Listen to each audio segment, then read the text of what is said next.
नाम कोमल सिंह है, मैं भिलाई से हूँ और मैं नेशनल प्लेयर हूँ।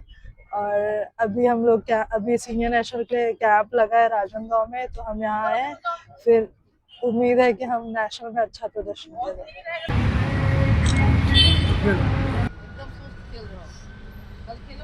अभी तो हम जूनियर नेशनल खेले और अभी सीनियर नेशनल के लिए सिलेक्शन हुआ है हमारा। तो हम राजनांदगांव में अभी हमारा कैंप लगा है, तो यहाँ पे आए हैं। क्या लक्ष्य लेकर चल रहे हैं? आगे हम इंटरनेशनल आगे खेले और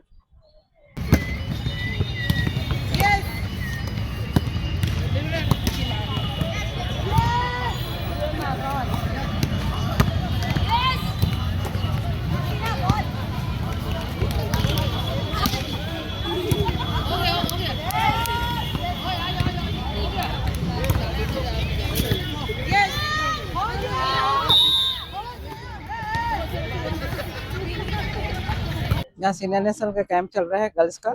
और ये जो टीम गर्ल्स आई हैं, जो स्टेट चैंपियनशिप हुआ है भिलाई में, तो उसमें से सेलेक्ट होकर आई हैं। सभी जिला की टीम आई थी, उसमें से 25 बच्चे आए हैं। यहाँ महिला कैंप लगा हुआ है सीनियर नेशनल का। इसमें 14 से 11 नेशनल है वाराणसी में। ये टीम जाएगी, 14 लोग को सिलेक्शन होगा और ये 2 तारीख को यहाँ से रवाना होगी। शुभ नाम। रेखा पदम।